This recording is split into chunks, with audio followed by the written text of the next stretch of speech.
Bonjour à tous, c'est Émile Lombra, je suis scénariste et écrivain à mes heures perdues et aujourd'hui je vais vous parler d'un film qui s'appelle Titane, réalisé par Julia Ducournau.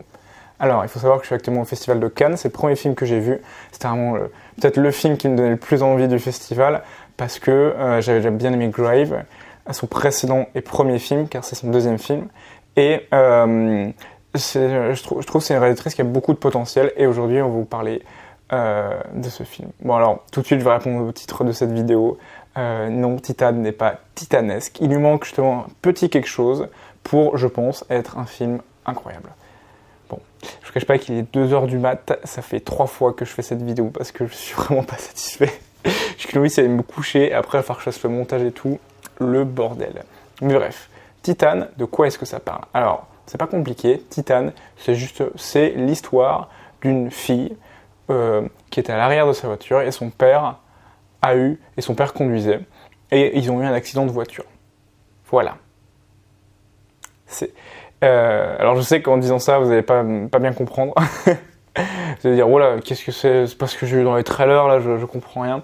En fait on va y revenir après parce que en vérité le film ne parle que de ça. Ce qui est en fait je vais pas vous cacher un peu aussi son défaut. Du coup, commençons par le plus gros point fort de ce film, la mise en scène. C'est un truc de taré. Vraiment, je trouve qu'elle est très très forte, Julia Ducournau. Et ça me plaît d'autant plus parce que je trouve que Julia Ducournau fait partie de ces nouveaux cinéastes qui sont purement dans l'influence de Refn.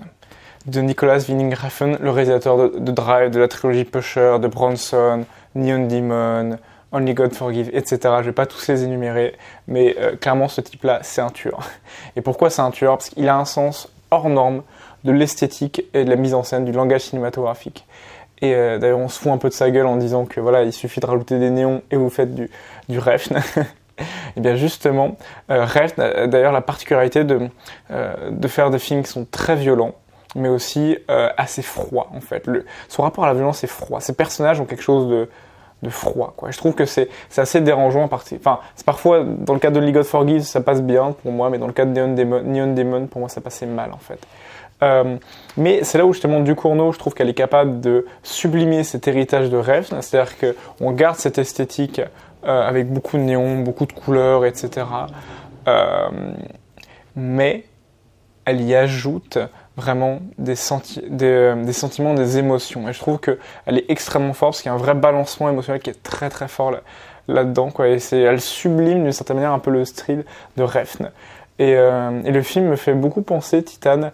C'est assez marrant parce qu'il y a aussi un écho à voir avec le film Possessor de Brandon Cronenberg, qui est le fils de David Cronenberg, qui est pareil. On est dans l'héritage de Refn, beaucoup de couleurs, etc. Et aussi un rapport très prononcé au corps. Parce que justement, Titane parle vraiment beaucoup du corps humain. Et je pense que c'est un des grands thèmes chez Julia Ducournau. Parce que c'est aussi ce qu'on observe dans Grave, avec beaucoup, vraiment un gros rapport sur le corps. Et aussi, on retrouve pas mal d'éléments récurrents qui, je pense, font partie de son style, en fait, des miroirs. Il y a beaucoup de rapports au miroir et aussi des fluides. Et de la couleur. Voilà, ça c'est ces grands thèmes. Les fluides, je vais pas trop en dévoiler parce que ce serait un peu du spoil, mais il y a une idée, justement il y a un fluide qui est très intéressant et qui rend vraiment le truc. Enfin, moi je trouve ça vraiment une belle idée, quoi. Déjà la couleur, elle est parfaite. Et en plus, c'est pas censé sortir de là. Du coup, ça rend vraiment vachement bien. Et donc, si le film s'appelle Titane, c'est parce que suite à l'accident de voiture, cette petite fille, elle a dû se faire implanter des choses en titane. Voilà, tout simplement. Mais en fait, comme le préfigure le titre, en fait, c'est à quel point est-ce que ça va jouer dans son identité. Parce que c'est un film sur l'identité. Je pense ce qui va expliquer pourquoi j'aime tant le cinéma de Julia Ducournau, parce que j'ai vraiment adoré Titane, j'ai passé un super moment. Parce que l'identité, moi, c'est mon grand thème quand j'écris. C'est vraiment, et je pense que c'est même un des thèmes de ma vie en fait, l'identité me fascine beaucoup, c'est pour ça que je lis pas mal de psychologie, et en parlant de psychologie, je trouve que le film a un côté un peu psychanalytique, dans le sens où on a pas mal de concepts, on a quelques concepts freudiens qui apparaissent, le rapport des parents qui est vraiment super important dans le film, joue un rôle moteur, maître même, Et je trouve qu'il y a aussi un soupçon de déni qui traîne dans ce film vis-à-vis de l'accident, parce que c'est un film sur l'acceptation de cet accident. On a aussi, je trouve, pas mal d'actes manqués. Je vais pas vous expliquer ce que c'est un acte manqué, mais en gros, c'est quand un acte manqué, c'est en quelque sorte quand vous avez un désir inconscient qui prend le pas sur vos actes au point de vous faire manquer des choses, quoi, en quelque sorte. De faire quelque chose presque malgré vous pour satisfaire un de vos désirs dont vous n'aviez pas vraiment conscience. C'est vraiment ça, un acte manqué. Et il y en a deux, je trouve, assez notables dans le film. Enfin, je trouve que le début, il y a quelque chose d'acte manqué, en fait, de la part d'un acte manqué dans cet accident, dans le sens où l'accident est en quelque sorte provoqué par la fille. Bon, je sais, ça peut faire débat, etc. Mais Freud pourrait dire que cette fille, elle a une pulsion de mort. Et d'ailleurs, on a tout le temps un rapport entre Thanatos, Eros, Thanatos, et puis la vie, qui est très fort, en fait. Parce que voilà, pulsion de vie, pulsion de mort. Bon, je fais pas de la psychologie, mais on a vachement ça. Et aussi un acte manqué du personnage de Vincent Lindon à un moment dans une forêt. Je vais pas spoiler, mais pour moi, c'est clairement un acte manqué. Là, c'est clair, il n'y a pas photo. Mais du coup, cette dimension psychologique, elle est vraiment très bien rendue dans la mise en scène, en particulier dans la direction d'acteur.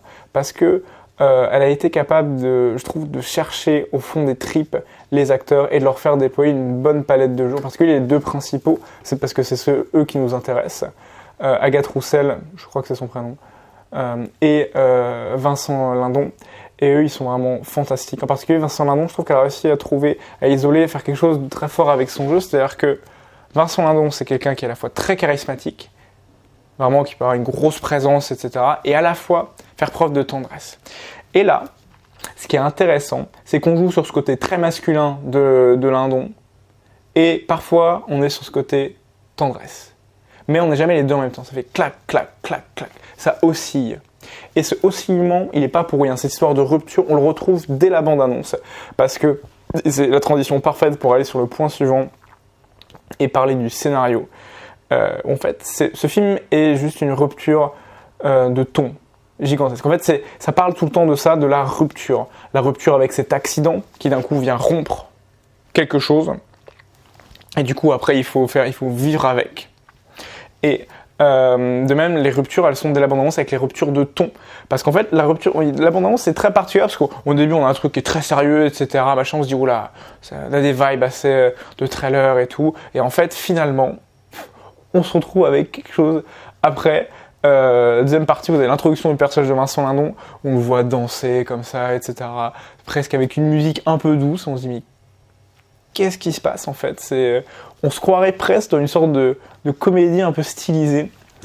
Et justement, elle joue tout le temps là-dessus, la réalisatrice. Et c'est super intéressant parce que moi je trouve que, je comprends pas comment on peut avoir une telle finesse émotionnelle là-dessus, parce qu'à aucun moment ça m'a fait sortir du film en fait. C'est-à-dire que vous avez des scènes d'une grande violence, parce que le film est très très violent, âme sensible, s'abstenir, vraiment. Hein. Il y a même des gens qui sont sortis de la salle tellement c'est trop violent pour eux.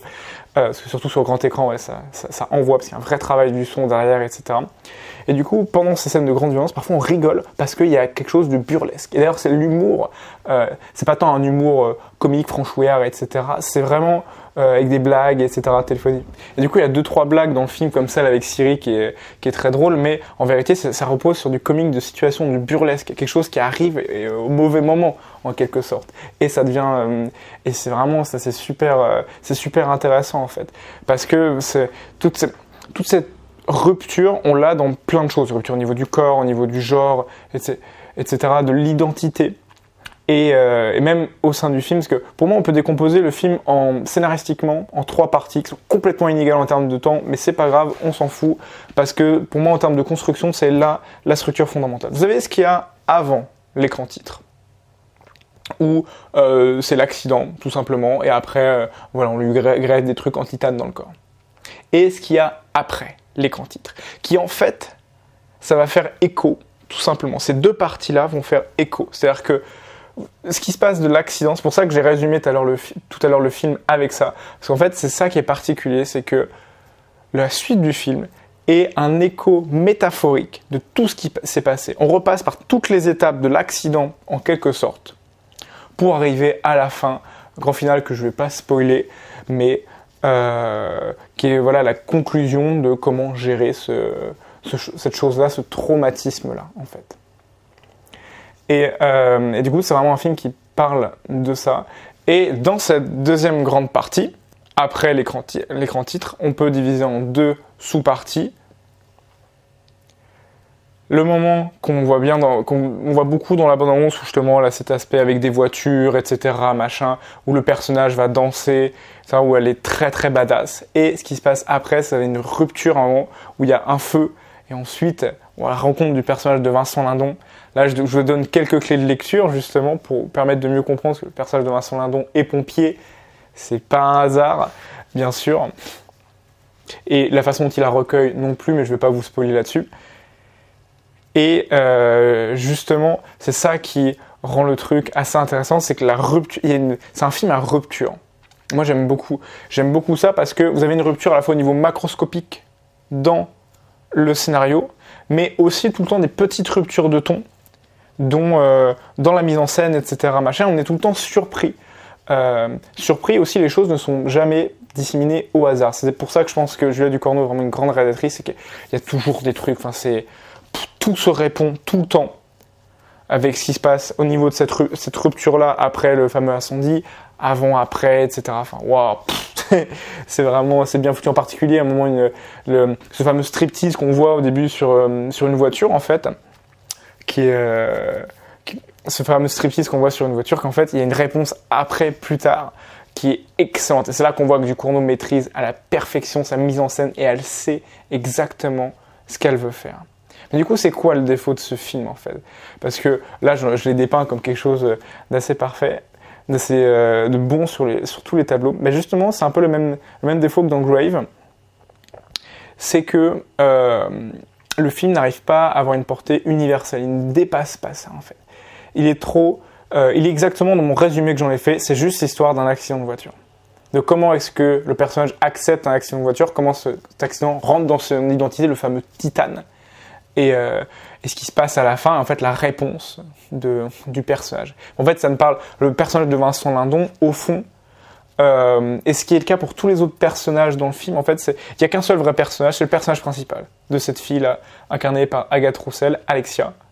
C'est le seul vrai personnage principal.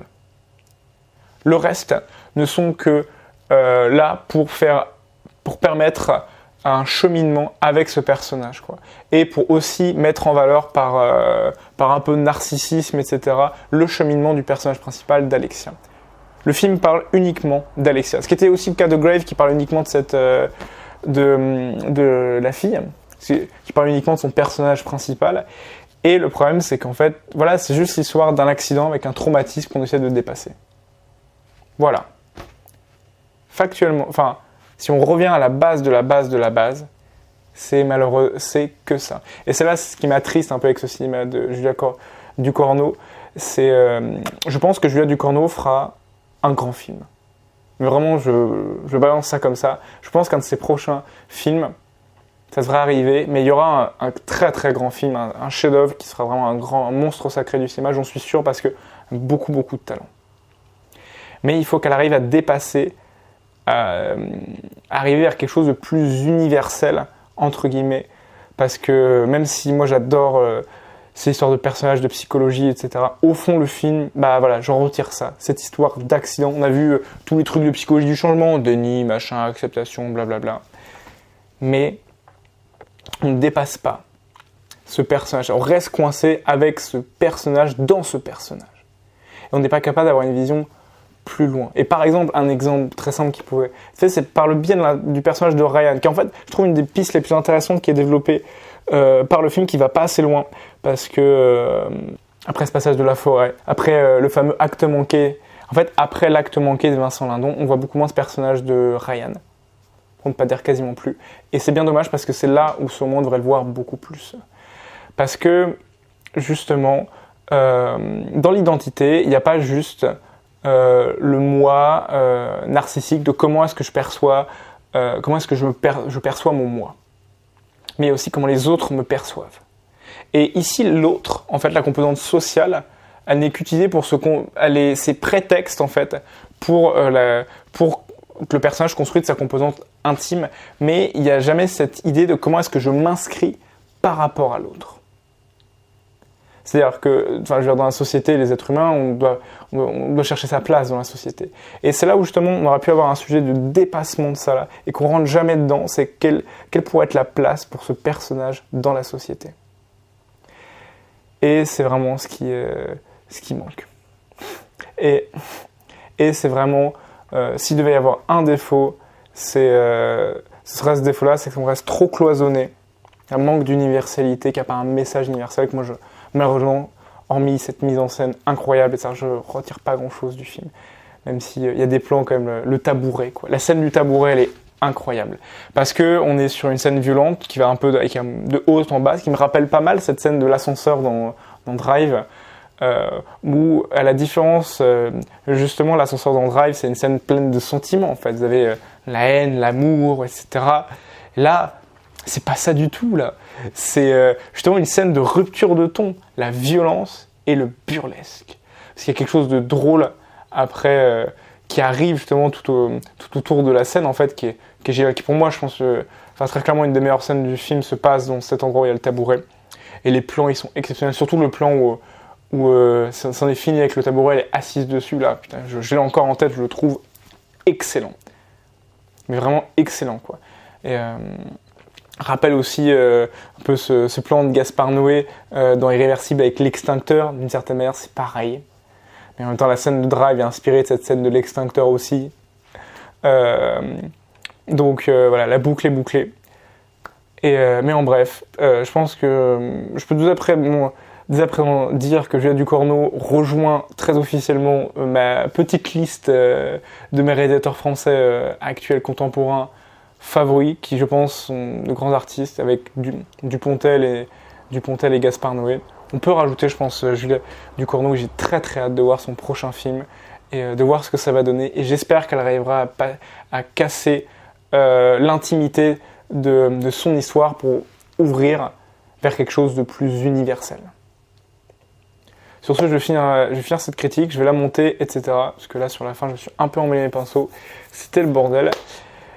Mais voilà, alors je ne sais pas quelle autre vidéo je ferai sur Cannes. On verra bien, c'est vraiment en fonction de mes humeurs, de ce que je trouve intéressant et ça. Bon, je m'excuse pour la lumière dégueulasse, mais bon, je suis pas chez moi, il n'y a que des lumières comme ça en projecteur. Là, j'ai formé un cadre vite fait à l'arrache. C'est vraiment une vidéo faite à l'arrache globalement, mais c'était pour avoir mon ressenti sur ce film que je vous encourage du coup vivement à aller voir. Allez, c'était Mille Ombrages, à la prochaine.